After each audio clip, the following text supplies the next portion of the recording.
Hi, this is Phil, and I'm here to tell you all about the Capes and Lunatics Patreon. Don't miss out on our comic book creator interviews, including our monthly Chichester chats with comic book legend DG Chichester, superhero movie brackets in our search for the worst comic book movie of all time, and many, many more specials, all completely uncensored. Access starts for $3 a month, full video when you pledge $5 a month. Check out the link in our show notes or go to patreon.com/capesandlunatics. Hope to see you there.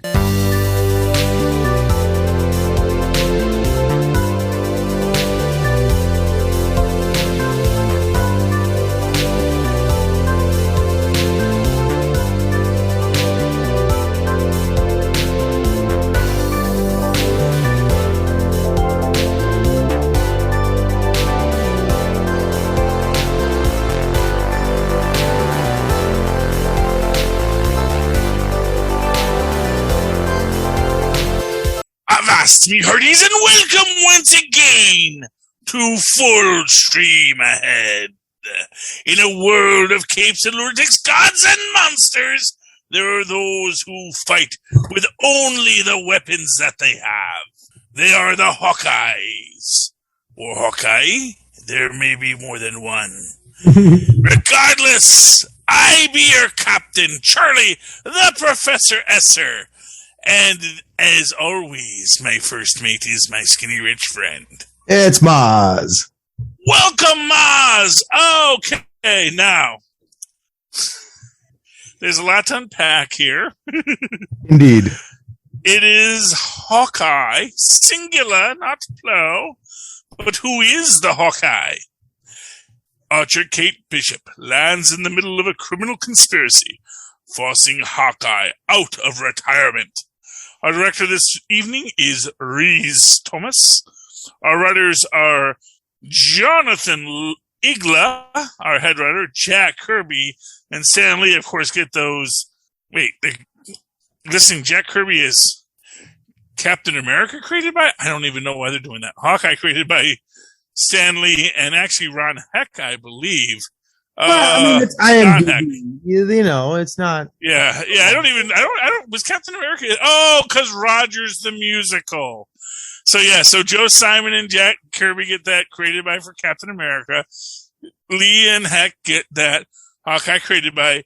The real nitty gritty. Our executive story editor is one Tanner Bean, along with Katrina Matthewson. There's so much story that had to be edited. They had to get two of them.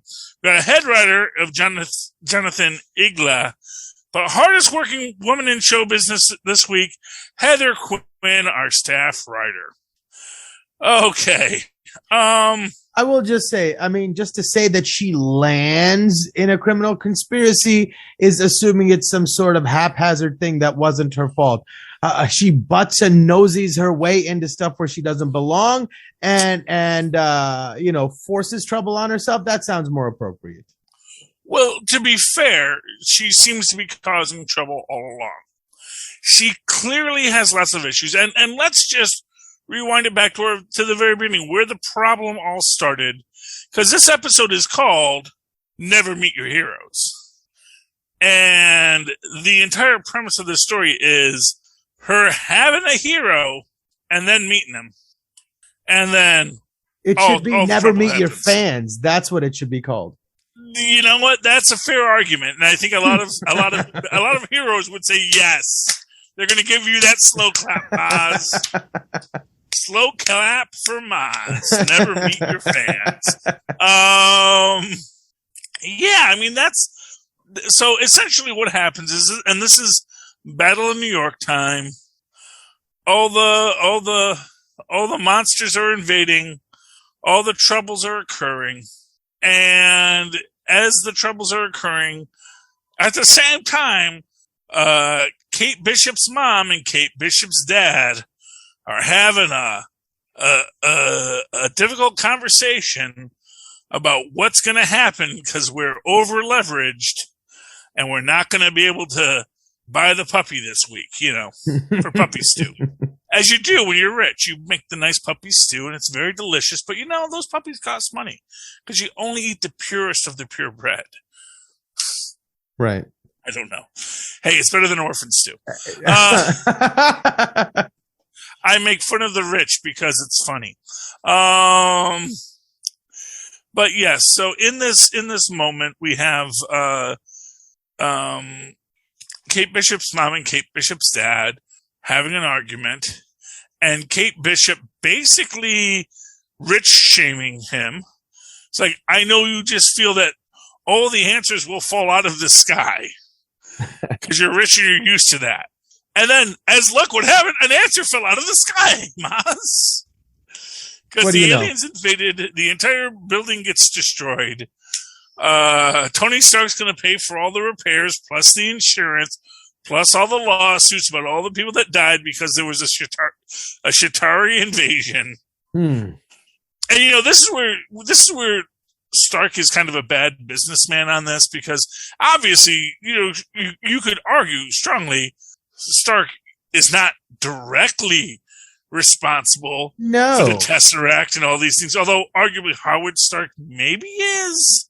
Yeah, but even then, the government has to foot that bill. That's the thing.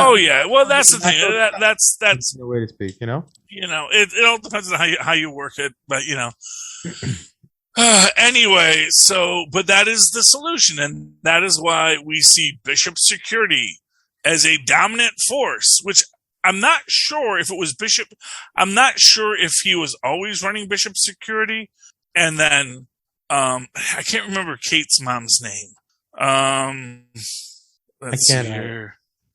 It'll be right here. Eleanor Bishop. I'm not sure if Eleanor Bishop was always running it, or Derek Bishop started it. Either way, they have a Bishop Security, and they're a premier company for the high-tech security that knows your face and can track your phone, which is apparently a useful skill in this universe, and also very scary. That private companies just have that. But I guess, if you give a teenager a phone for them to upload an app onto your phone because you're just sort of watching other things, I guess it works, and that allows you to be triangulated.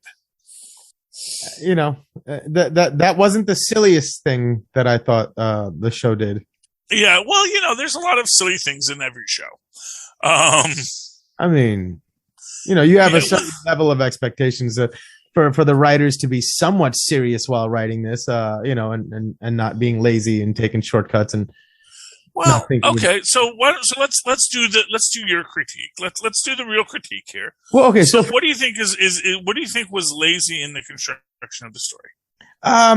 Giving us a reason to care about Kate Bishop and her plight.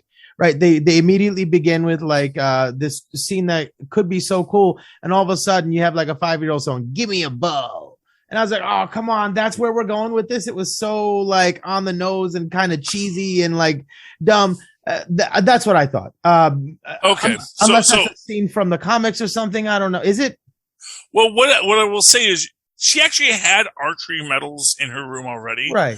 So she had been practicing, because this is a thing, and this is an interesting point. When she says she's been training since she was 5, effectively, she's not 5 in 2012 when this starts, because she's only 22 now.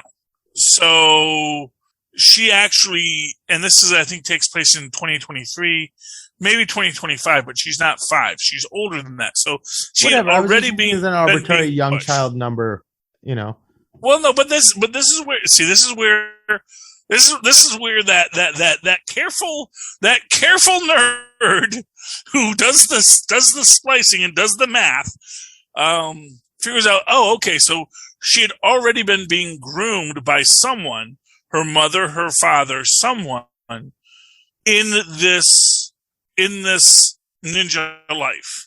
Whatever that ninja life was going to be, someone was already grooming her that this is what love is. We will withhold it unless you win trophies. And so, of course, when trophies get love, that's why they give every kid a trophy now.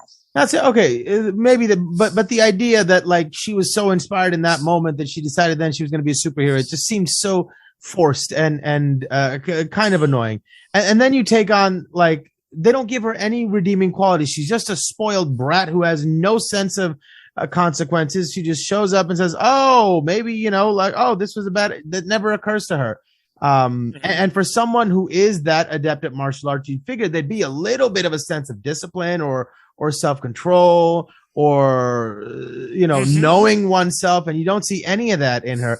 And I find myself more and more just annoyed at the character and not finding any reason to root for her.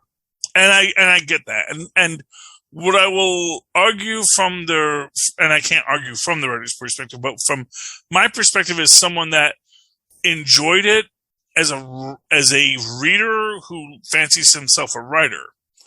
What I will say is I think that is the exact reaction you're supposed to have. You're supposed to have Clint's reaction. So Clint is your point of view character, our point of view character, where she is clearly, as her mother says, someone who is young and rich and believes she's invulnerable. And as someone who has not always been young and rich, her mother tells her, you are not invulnerable. And the damage you have caused has consequences. I also think she's a really good actress. Okay. And that part, especially coupled next to the really, really good things that you have in the show, her mom. Her mom is phenomenal. You don't know what to make of her. You're a little unsettled. You're a little scared, but then you care too. You want to, maybe she's you get all those feelings when she's on camera. And when Clint is on camera, that stuff, his, tiny little moments that are not really about moving the story forward. You're so engrossed in them. Him just talking to his family. It's just a little family moment, but there's so much depth there. There's so much you feeling. Yeah. And then all of a sudden, all these important moments, and you're like, oh, will she get on with it? Yes. And to be fair, and again, like I said, I think she was written that way. I hope so. I'm not going to sit here and say Haley Steinfeld is not a good actress. I don't know exactly who Haley Steinfeld is. No, but I can say this performance was lacking. Yeah, that's the thing. I think that this performance is a character. And whether or not this character is well acted has a lot more to do with what is the story they're telling. Especially in this first episode. And this is my biggest complaint about this series so far. As I do feel this is something that really should be binged. That if you were to sit here and watch episode 1, episode 2, and episode 3 back to back, and then episode 4, because even by episode 3, it seems like, hey, we're at 32 minutes, let's cut it. Let's cut I really feel this was meant to be a 3-hour Hawkeye epic that has been chopped up, which is not a selling point, but it makes me understand it better. I would love to go back after all 6 episodes have dropped. Yeah. Watch it and see oh, okay, this arc works much better. And it's something I always said about Agents of S.H.I.E.L.D. When you go back and watch, if you binge Agents of S.H.I.E.L.D., because there's always this talk about how slow the first season was. It wasn't the first season was slow. It was that, they actually are telling the story and there's all these tiebacks and it's actually a very well-woven story. It's just, a 13-hour film. And unless you're willing to sit there with the knowledge and reread it, you don't get as much from it. So I get the feeling that this is the kind of show that might warrant multiple viewings, which Disney Plus would be very happy with. I hope so. I hope it comes together in a way that... Yeah. I mean, I think, like right now in my mind, I can see what they're building, but I am often wrong with what they're building. But I hope that they're building in a certain way. And like I said, I do think we are supposed to come in this thinking Kate is kind of clueless, which is very different than who she is in the comics. In the comics, she's uber capable. And I think they probably said, we have this kid come in and be uber capable. She's gonna look like a Mary Sue. So the first thing we see with her is not knowing if it's the clacker or the bell that does makes the noise. And then having her clock the bell and destroy the clock tower, which makes me think that the clock tower wasn't being used. Right. That it wasn't an active clock, that it was severely in need of repair. Right. And her choice to ring the clacker to cause the bell to start to swing was like, it was an impetus that they had intentionally turned off because they realized, oh yeah, no, this whole structural integrity is about to go. We got to stop using this bell. We got to turn this thing off. And her hubris to win a bet is meant to make us see, oh, she's a dumb rich kid who doesn't know that she has consequences in life. You know? And that's the thing. She's skilled, and to put to your point, she's skilled, but she doesn't know how to be disciplined. Right. And I think, yeah. I think even her skills were oversold or maybe undersold, because I didn't buy that, like, for all intents and purposes, a child who won a bunch of state tournaments in Taekwondo or whatever is beating up some Russian thugs that are used to killing people. You know. Well, she doesn't really beat them up. Well, she struggles the whole time. In fact, there's actually some specific spots where she tries to do a move and it fails, and she can only succeed in the move. So, for example, when they do the heist and they break in, and first off, a very bish and bang snatch and grab heist. I don't know who authorized that nonsense, but that was just like, that is so chaotic and so not worth our trouble. But and clearly it was so well thought out, but they had no idea where the item they were supposed to get was. Yeah, which makes me think that whoever is running the show is maybe a little lower on the totem pole, or maybe is constrained in some way, like maybe they're currently in prison. So, you know. That makes a lot of sense, that it's somebody like an underling trying to make a name for himself or something. Yeah, that someone's trying to burst through and they're hitting these problems.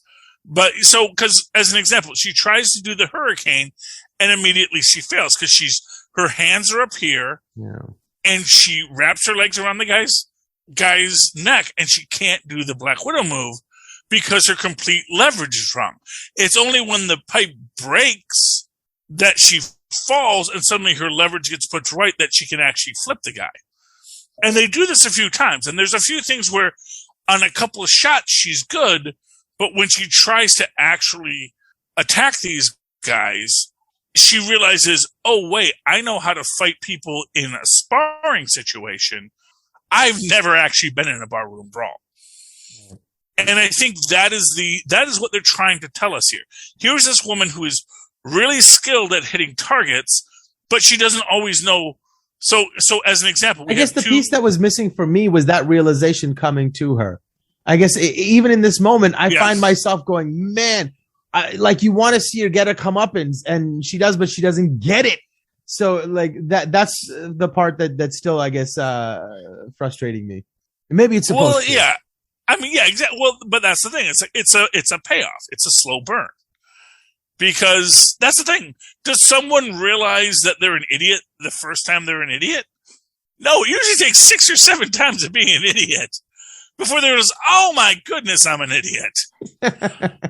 Oh, that's what I should have done. And I think a perfect example so there's 2 great examples of this in this episode when they go, oh no, that's next episode. So we'll talk about that next episode when we get to the actual fight. But, in this one, it is just this. So, and let's just roll it back, because there's all this story we're skipping over here. Right. So we find out that after she destroys the Stain Bell Tower, which is something I think is going to be important, because I actually think there's a secret villain of this piece that no one has considered yet. And I mean, no one, not YouTube, not Reddit. No one is saying, oh, that Stain Bell Tower and the watch they're looking for, that's not Kingpin. That's not Vulture. That's not any of these people. You know who actually has that interest here is Jebediah Stain. Obadiah Stain's child. Oh. Who's going to have this interest in recovering this lost Stark tech that is his rightful heir. Because let's remember, Obadiah died, but not in any criminal sense. So his will transferred whatever Obadiah had to him as a junior partner in the Stark Enterprise. And so whatever he was being groomed for got ripped away from him by that jerk Tony Stark and his jerky Avengers, you know? So I think Jebediah Singh is going to be our big secret villain. He is a character in the comics. You can look him up. And the reality is here is that, so within this story, I get and that again goes into that idea that there is someone that's a little bit incompetent or someone who's not really in this world running this thing. Cause he's still rich. He's still got, 20,000 shares of Stark Tech and Stark Coin and whatever else they got, There's Stark Coin, there's Stark Coin. I know. And, he is ready to make his move, but he needs his big break and he needs that Stark nanotech that he knows is in that watch. That red and gold watch is the thing that he is looking for. That thing that he can take as his birthright and reverse engineer. Because like all great investors, he knows the engineer works for me, not the other way around.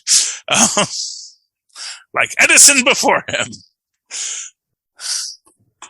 I love Edison. I think actually Edison was a super genius, of whom both Howard Hughes and Nikola Tesla would be proud. Although again, Howard Hughes, who is the basis for Tony Stark, wasn't the founder of his fortune. It was his father who actually created this specialized carbide drill bit. And that's what made the fortune, was they had this specialized process for carbide drill bits. And all of Howard Hughes's adventures were actually cost negative to Hughes Tool and Die. When you actually look at the aggregate. So it's an interesting comparison of all of this. Right. I and mean, I imagine, think about like how many geniuses had ideas that could have revolutionized the whole world, but never saw the light of day. Right. And here comes Edison. He takes Tesla's ideas and he leaves him in the dust, but the rest of us benefited from it. If we're going to look down on Edison, we're going to look down at all of ourselves too. Well, yeah, but and at the same time, Edison, as I always said, I think Edison always tried to deal as honestly as a businessman can. That's fair. That's capitalism for you. He tried to be as honest as he could with Tesla. He recognized Tesla's genius. He wanted to promote him. I think Tesla had a lot of issues. He had the same issues with Westinghouse, another capitalist. And I think Westinghouse was even worse, to be honest with you. I think Westinghouse was just, no, I'm just a capitalist, man. I'm not even a scientist. I'm just, give me things that make me money. And of course, Tesla wasn't as concerned about money. And again, like I always say, that I actually think that Edison was onto something with direct current, because when we look at Tesla, what do they make? Batteries, solar cells, things that operate on direct current, that short burst of energy directly into something, and then we hold the charge. And that's the breakaway. That's Edison's dream, not of power plants, but of selling batteries and solar cells, because then you own the power. I just want to sell you the machine to hold the power. AC makes you dependent on the utility. See, that's the thing. Then you got to be plugged into a wall. Tesla's moving into with their batteries and their cars. Yeah, but that's the idea. Well, yeah, Tesla's all about batteries. I mean, honestly, Tesla isn't a car company. Tesla is a battery company and an AI company. We'll see how their AI works. It's driving cars by itself is pretty good. Okay. I mean, look, AI is great. It tells me things I might like to watch on video services. And I'm going to watch Blood Salvage eventually, Tubi, don't worry. It's doing more than that, though. Well, no, it does a lot of things. I think AI does a great job. I just think that, I do think that humans actually make better choices. No. When I say AI, it's not necessarily to say that it's in comparison to human intellect or whatever. Just as a tool, Tesla is an AI company. It's that software, I think, that sets them apart with what they're doing. Yeah, with it. I don't know enough about Tesla's AI work over, say, Google's AI work or Microsoft's AI work or any hundreds of other companies also doing AI, because AI is doing great. And we all love Boston Robotics dancing robots. So anybody that can teach a robot to dance, that's all we want in the end times is dancing robots, 23 Skidoo. Anyway, yeah. I'm not seeing a counter on how long we've been recording, but it's weird. It doesn't ever give you that. It is. Yeah, well, I thought it did at one point, but I guess I'm mistaken. But okay, so been about 30 minutes, but in any case, it's about 30 minutes. So, I mean, I don't hold this. So does she get the suit in this episode? Well, she gets the Ronin suit. So, and that's right. Does she don it in this episode? Yeah, she got it. Again, because that's how. Another thing, like nobody in their right mind would think to do that. I don't think. Like, well, no, because she's not in her right mind. She's a rich 22-year-old. Mozz, were you in your right mind when you were 22? No. Okay, and you weren't. I mean, I call you my senior rich friend, but you weren't like Bishop Rich. No. Yeah, fair enough. I mean, I always admired your wealth and status because it was more than me. But you're younger than me. You're better looking than me. You're definitely richer than me. And that's a good thing. But that's the thing. It's like you're going to make a stupid decision, and she's thinking, okay, this is my chance to be the superhero. And you think about like all those times when every person, I think. And this is the thing, is like after 9/11, I think everyone thinks, what'll I do in that terrorist situation? Will I be the one to punch the bad guy? Will I be the one to jump up like the people on that flight that crashed in Pennsylvania? Will I be the one, if I'm on the subway and I see something? I don't know. I mean, like, I feel like people did that before 9/11, but once you're confronted with it, you're like, man, I don't want to think about it.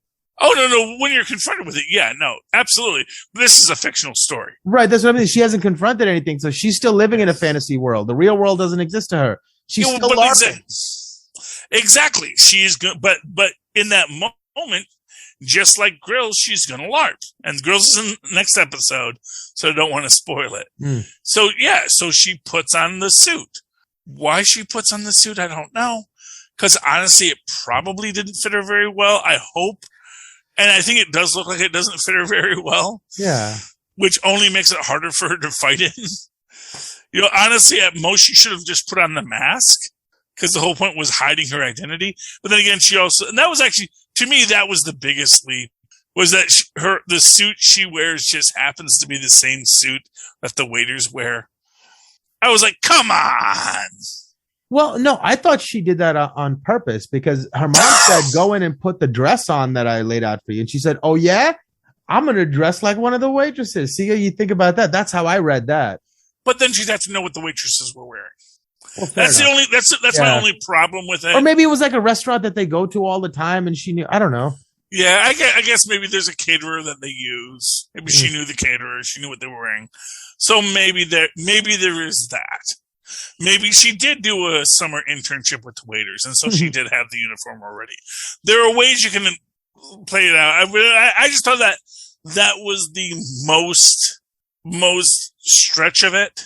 I thought that one didn't bother me as much as a lot of the other things did. Yeah. Well, and to be fair, what bothered me the most was that she somehow then just said, "I'm not a waiter. I'm not a waitress." Yeah. It's like, well, why are you dressed exactly like one? Okay, so yeah, again, then again, that's just the writers being lazy. Yeah, that is a bit of a laziness on the writers. It works, and that's the thing. Like to me, that's only a minor thing, right? Because I can always say, it helps the story. As we always used to say in D&D, do you want to go with this character? It's like, why should I want to go with this character? Because it'll help the story. Because if you decide to just completely F this character off, I don't know where the story's going, and we're going to have to just do an improv session. And we can do that if you want, but I do have a written story that if you'd like to follow it, it helps.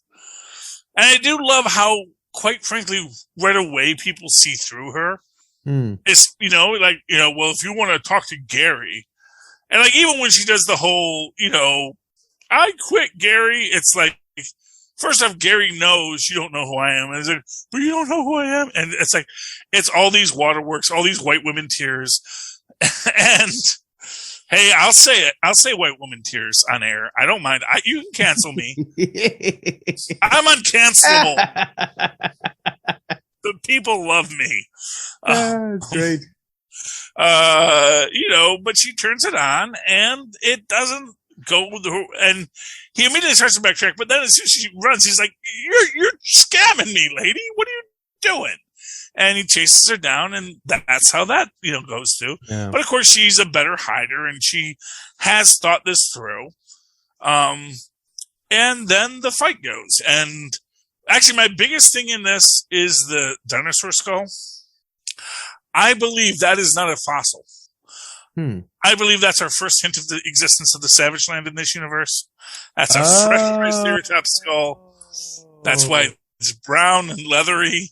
I don't know if like fossil skulls are brown and leathery, but I feel like no, that's actually like a 20-year-old Triceratops that Craven killed last week. So that would be that's and that would be especially. You have no idea how you got this skull. It's like an actual dinosaur skull. I don't know how I got it. It's from somewhere. Someone dug it up and they sold it to me. Yada, yada, yada. There's so many amateur archaeologists out there. That kind of stuff happens. But a 20-year-old Triceratops skull, I got lots of questions I got to ask you about this skull. And I need to know where you got that skull. So I actually think that's way more important. I love the fact that they sold the Ronin suit before the Ronin. No, they sold the sword, then they sold the suit. Right. And they didn't make it. They said the second part of the pair. And here's a fun fact about that. That means they had there were printed catalogs, like for this clandestine rich people auction, selling these black market items.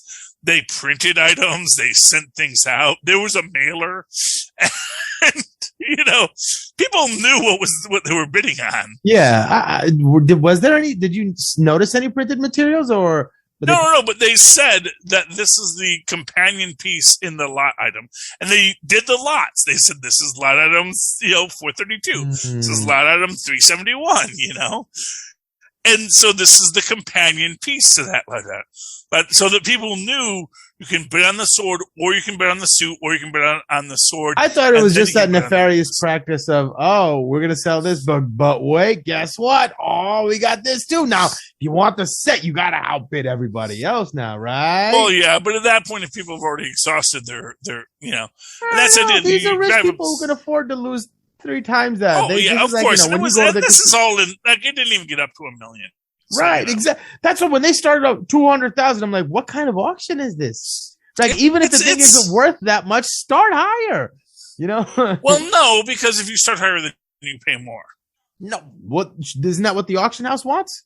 Well, that's what the auction house wants. But that's what I'm saying. Why are they starting at 200,000? Oh, because they know the real value. So basically, if you put this in a junk shop, you'd put a price tag on that says 200,000, and someone's going to wheedle you down to 150. No. What I mean is they should have started at $1 million.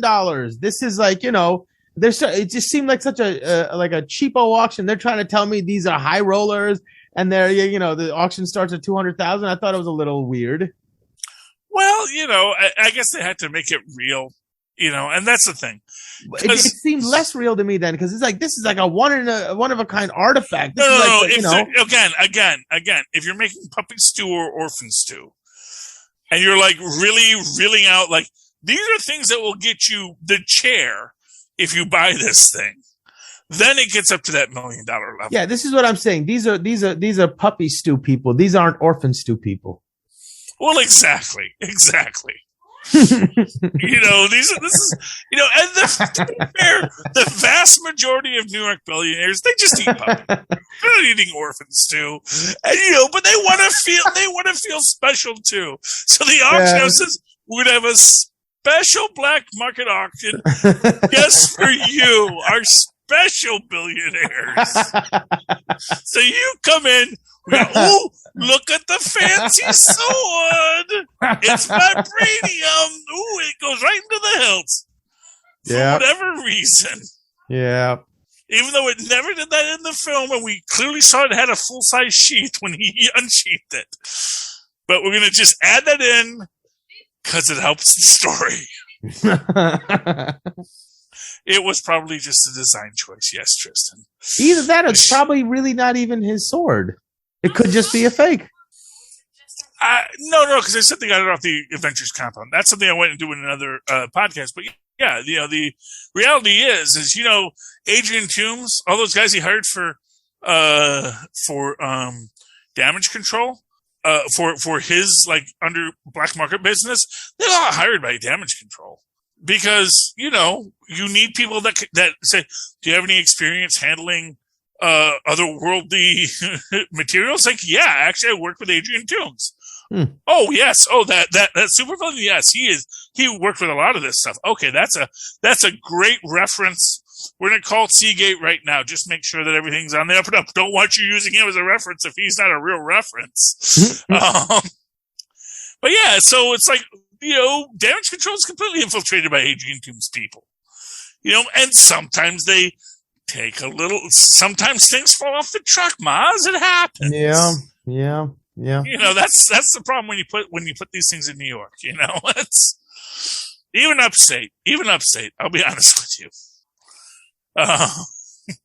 But yeah, so that's that. So I mean, that's the thing is it was all stuff pulled from, which actually kind of implies that if all this stuff was from the Avengers compound, that was there a skull in the Avengers compound?